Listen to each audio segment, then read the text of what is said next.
So let me start question number 8 of exercise 5.3.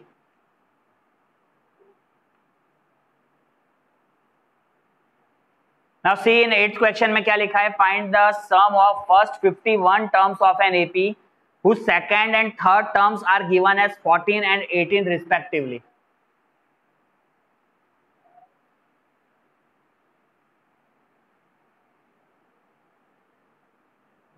S51 find करना है।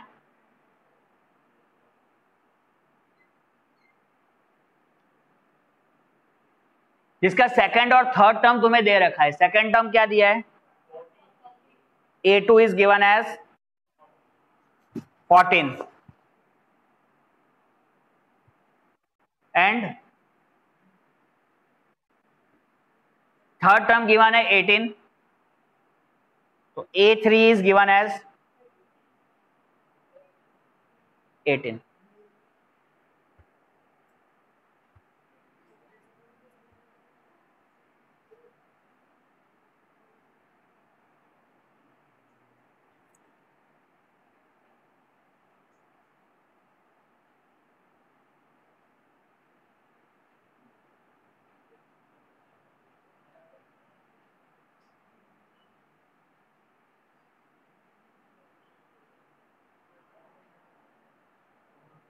चलिए, तो सेकंड टर्म को हम क्या लिख सकते हैं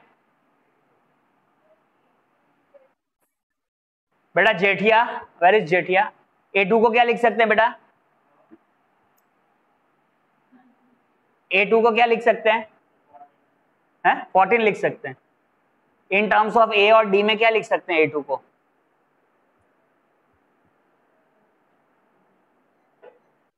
सोनाली पटेल A2 को क्या लिख सकते हैं,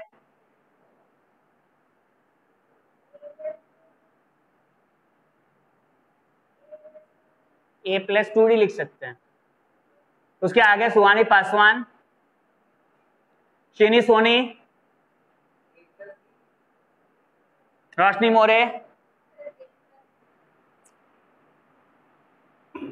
बैठो। तो A2 को हम लिख सकते हैं, AN होता है A+N-1D। तो A2 में अगर लिख रहे हैं तो A+N यहाँ पे हो जाता है 2, तो 2 - 1 इज 1। A2 को हम लिख सकते हैं A+D, है ना। तो A2 जो है वो हमारा गिवन है 14, तो 14 इज इक्वल टू A+D, हमारी फर्स्ट इक्वेशन हो जाती है। और तुम्हें गिवन है थर्ड टर्म A3, तो A3 को हम लिख सकते हैं A+2D, ठीक है, A+2D। so third term is 18, 18 is equal to A+2D। ये हो गई हमारी सेकंड इक्वेशन। दोनों इक्वेशन को आप सॉल्व करोगे, A+D is equal to 14,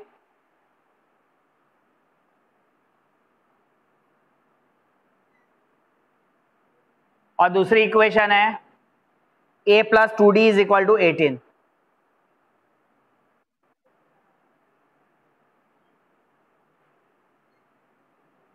linear equation in 2 variable.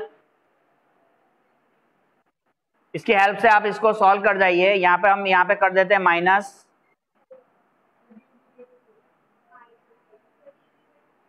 A - A cancel हो गया, D - 2D is -D, 14 - 18 is -4, so D की वैल्यू हो गई 4। जब D 4 मिल गया, ये फर्स्ट इक्वेशन में पुट करके A निकाल लो। सो A+D इज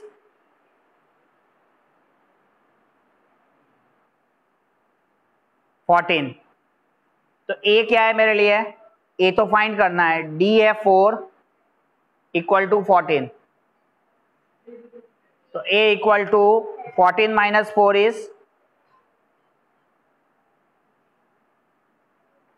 10। A की वैल्यू मिल गई 10। ए की वैल्यू 10 और डी की वैल्यू मिल गई आपको 4। ठीक है, अब फाइंड क्या करना है क्वेश्चन में, S51।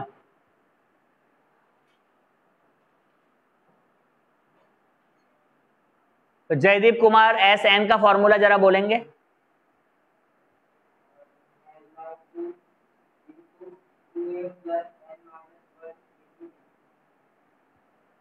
n/2 2a plus n-1 d। बैठो, 2a प्लस n-1 d। तो Sn हमें कितना फाइंड करना है, S51। तो यहां पे आप S51 करके लिखेंगे और n हो जाएगा हमारा 51/2। यहां पे 2 a की वैल्यू है 10 प्लस n हो जाएगा 51 - 1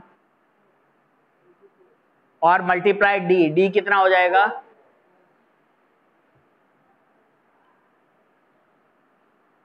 d इज 4।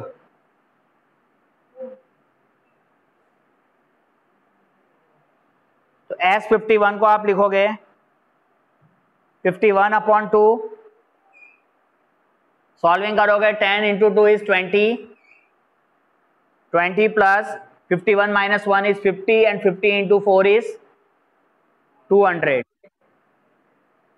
200 प्लस 20 कितना हो जाएगा, तो 51/2 मल्टीप्लाई 220। यहां 2 से कैंसलेशन कर जाओ, तो अभी कितना हो जाएगा, इधर 110 110 को 51 से अगेन मल्टीप्लाई करना है,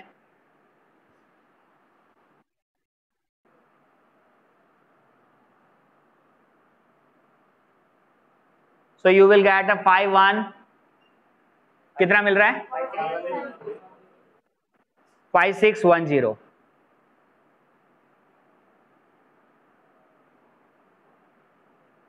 तो ये मिल गया आपको फाइनल आंसर।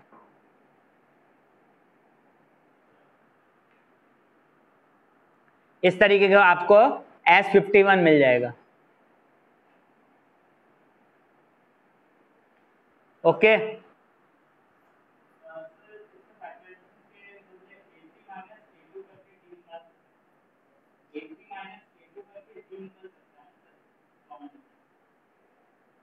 वही मीनिंग हुआ ना, सेम पड़ेगा।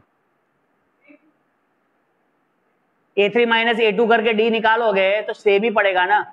A3 का इक्वेशन तो उतना ही लिखना है, A2 को भी आप A + D तो लिखोगे ही और फिर माइनस करके D निकालोगे, फिर अगेन पुट इक्वेशन करोगे, दोनों सेम है। दोनों इक्वेशन को हमने माइनस ही तो किया ना।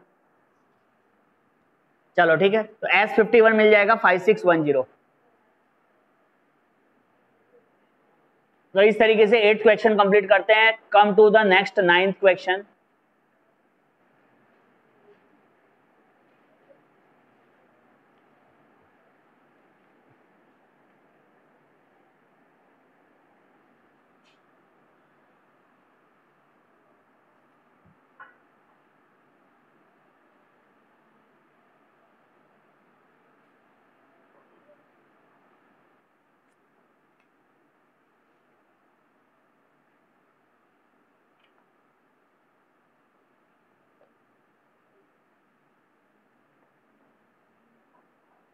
चलिए देखिए 9th प्रॉब्लम में क्या लिखा है। If the sum of first 7 terms of an AP is 49।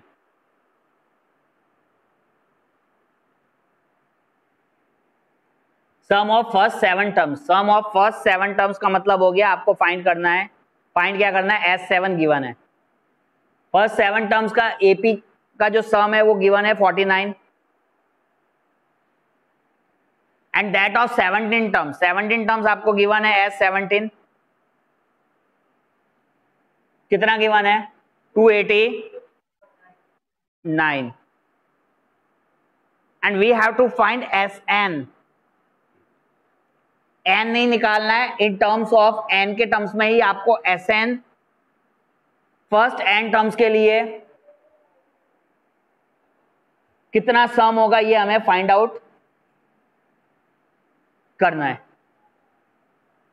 आ गई बात समझ में?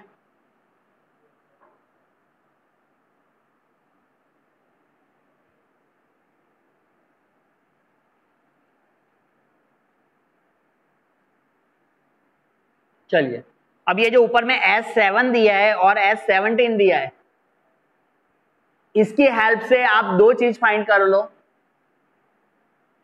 A और D की वैल्यू, A और D की वैल्यू। चलो, S7 को हम लिख सकते हैं n/2 2a plus n-1 D के फॉर्म में। तो n/2 का हो जाता है 7/2 2a plus 2a is 2a तो फाइंड करना है ना, प्लस n-1, n-1 माने क्या हो जाएगा 7-1D। ठीक है, S7 की वैल्यू गिवन है 49 इक्वल टू, यहां पे आपने लिख दिया 7/2 2a प्लस 7-1 क्या हो जाता है 7-1 इज 6D। अब यहां पे देखो, इसको क्रॉस कर दो, 42 को ऊपर क्रॉस कर दो और 7 जो ऊपर है उसको नीचे ले आओ। तो आप लिखोगे 49 मल्टीप्लाई 2/7 इक्वल टू आपको बच रहा है 2a प्लस 6D। अब 7 से 49 यहां पे कैंसलेशन हो रहा है, 7 टाइम्स 7 2 जा 14 is equal to 2a plus 6D। पूरी इक्वेशन को 2 से डिवाइड कर दोगे तो you will get a plus 3D equal to 7। ठीक है, a plus 3D equal to, ये हो गई हमारी first equation, a plus 3D equal to 7। इसी तरीके से सेकंड इक्वेशन मिलेगी कौन से टर्म में से, S17 से।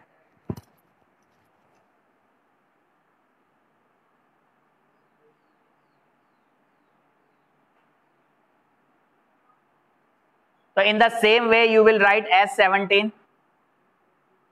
तो क्या लिखोगे, n/2 माने 17/2 2a plus n-1, n is 17 तो 17-1 इज 16D।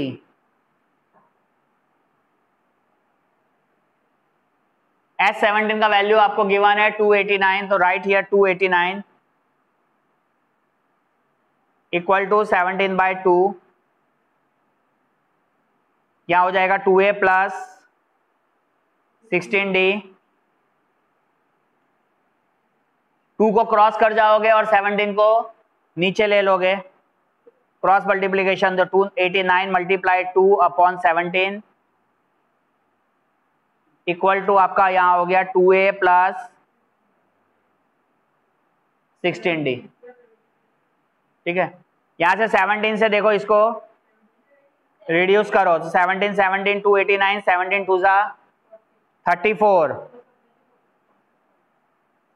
17 2 जा 34, 34 is equal to 2a plus 16D।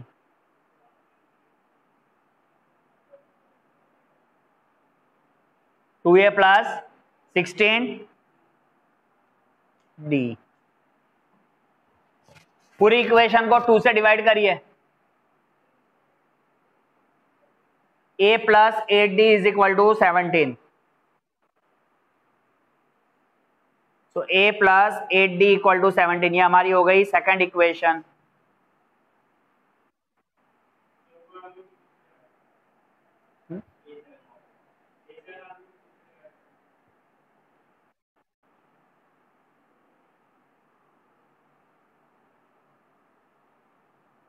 ये 7 में तो हमने 2 से डिवाइड किया था ना, तभी तो a plus 3D is equal to 7 मिला ना। देखो उधर फर्स्ट इक्वेशन जो लिखा है। ठीक है, तो दोनों इक्वेशन को 2 से हमने डिवाइड कर दिया। Now we have to solve this both the equation by linear equation in 2 variable method. So a plus 8, पहला था a plus 3d is equal to 7। दूसरी इक्वेशन थी a plus 8d is equal to 17। इसे subtract कर दीजिए दोनों equation को। So minus minus minus, a minus a cancel हो गया, 3 minus 8 minus 5, d is equal to 7 minus 17 is minus 10। d की वैल्यू हो जाएगी minus 10 upon minus 5, minus minus cancel हो गया तो it makes minus 10 upon minus 5 is 2, positive 2। समझ में आ गया? d की वैल्यू 2 मिल गई। जब d 2 मिल जाएगा तो आप फर्स्ट इक्वेशन में पुट कर दो a plus 3d is equal to 7 में। a plus 3d equal to 7 में सब्सटीट्यूट करिए,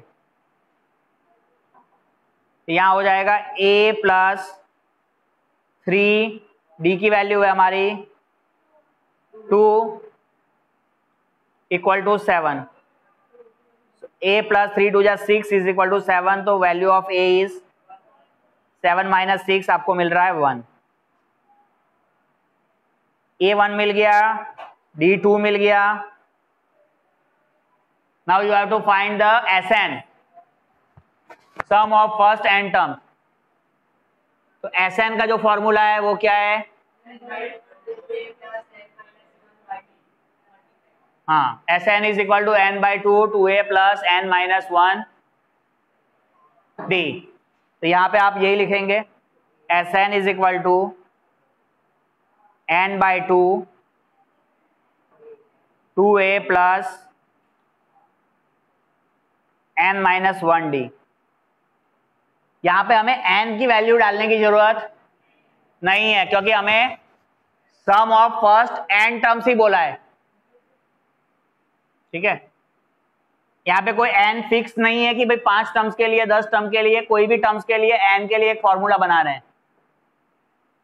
तो जो आपको a और d मिला है बस उसी की वैल्यू पुट करनी है। तो Sn इज इक्वल टू हो जाएगा n बाई 2, 2a की वैल्यू हो गई यहाँ पे 1 प्लस n माइनस 1 लिखेंगे, और d की वैल्यू हो जाएगी 2। तो Sn is equal to you will get n by 2, यहां हो गया 2 प्लस ब्रैकेट ओपन करोगे तो 2n माइनस 2, 2 और माइनस 2 कैंसल हो गया। अभी आपके पास बचा n बाई 2 मल्टीप्लाई 2n, 2 भी कैंसल कर दोगे, n इंटू n आपको मिल गया बेटा जी n स्क्वायर। तो यहां पे हमारे लिए Sn क्या हो गया? n square. ठीक है ना, Sn की वैल्यू आ गई n स्क्वायर।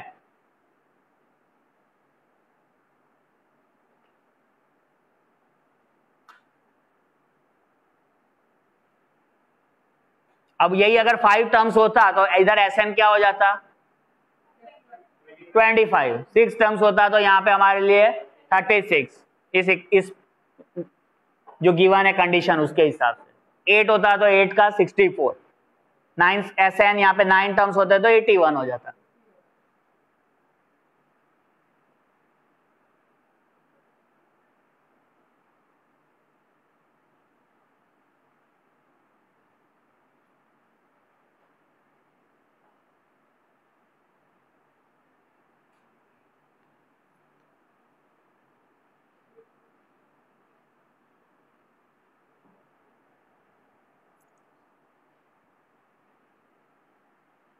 चलिए, come to the next problem number 10, जो कि बहुत ही ज्यादा इजी है। इसका फर्स्ट पार्ट हम कर देते हैं, सेकंड पार्ट आप कर लेना।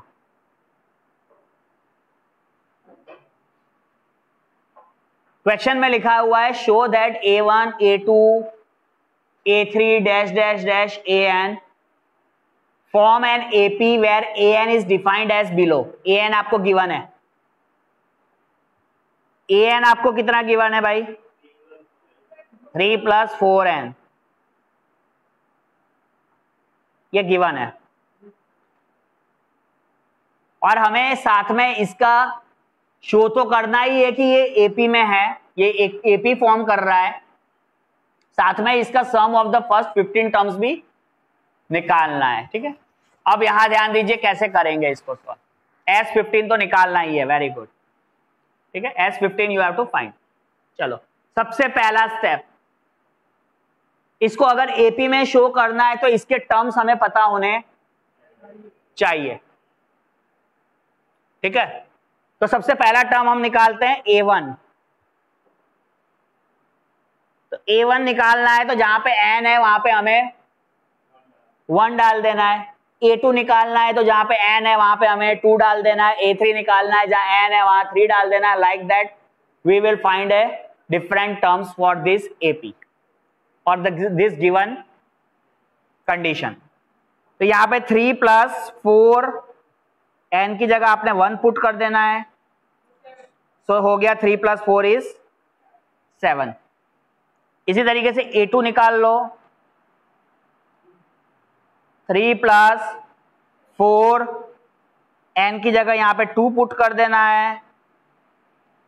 तो ये हो जाएगा 3 + 4 = 8, 8 + 3 = 11। एक और टर्म हम निकाल लेते हैं A3।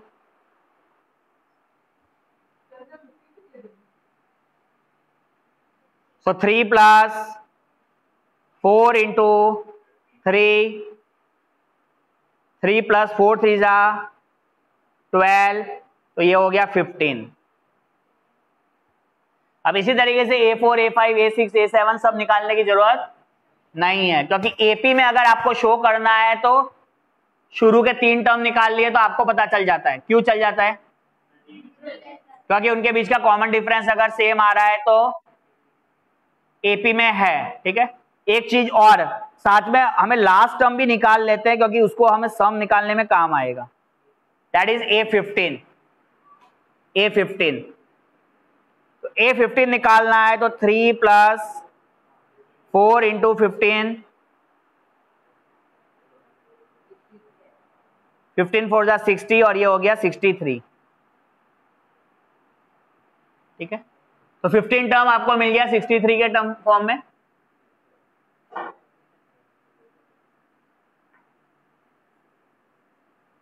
चलिए, तो अब हमारे पास जो सीरीज आ गई है वो किस तरीके से आ गई? 7, 11, 15, 7, 11, 15 डैश डैश डैश, और हमारा जो लास्ट टर्म है बेटा वो है 63। Last term is 63। Okay, got it. अब चेक कर लो A2 - A1 कॉमन डिफरेंस क्या सेम आ रहा है? 11 - 7, how much we are getting 4। A3 - A2, ये भी आपको 4 मिल रहा है। सो हम क्या बोलेंगे here? D is constant, common difference is same, D is equal, common difference is same, therefore it is in AP। जो हमें शो करना था कि ये AP में है कि नहीं है। तो अगर आपको AN करके कोई भी नंबर दिए हैं तो आप इसी तरीके से वैल्यूज डाल के सबसे पहले टर्म्स निकालेंगे। टर्म्स निकालने के बाद उसको चेक करेंगे कि एपी में है कि नहीं है, और एपी में होगा तभी आप उसका सम निकालेंगे, अदरवाइज सम निकालने का नहीं होता। अब यहाँ पे ये एपी में है तो आप इसका सम निकाल लोगे।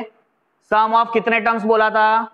15 टर्म्स। तो एस एन, यहाँ पे हमको जब 15 टर्म पता है, लास्ट टर्म पता है, तो हम यहाँ पे फॉर्मूला अप्लाई कर सकते हैं n/2 a + l। तो S15 is equal to 15/2, a is the first term, the first term is given as 7, and the last term जो हमने निकाला 63, तो आप इसको मल्टीप्लाई करेंगे 15/2 और इसको प्लस कर देते हैं। 63 + 7 = 70। 2 के से यहाँ पे कैंसलेशन करो, 35, 15 × 35 कितना मिल रहा है? 525। मल्टीप्लाइंग करने पे आपको 525 मिलेगा। तो S15 इज 525। Got it? तो 10th का 2 इसी तरीके से सेम है क्वेश्चन में। n = 9 - 5n, n को 1 पुट करके 9 - 5 इज फर्स्ट टर्म 4 हो जाएगा, सेकंड टर्म हो जाएगा 5 को 2 पुट कर दोगे तो 9 - 10 इज -1। कितना डिफरेंस आ गया? -1 - 4 -5 -5 का डिफरेंस मिलेगा। ठीक है, तो सेकंड टर्म को, सेकंड वाला आप खुद से इसी तरीके से कंप्लीट करेंगे और वहां पे उसके 15 टर्म्स के सम भी फाइंड आउट कर लेंगे।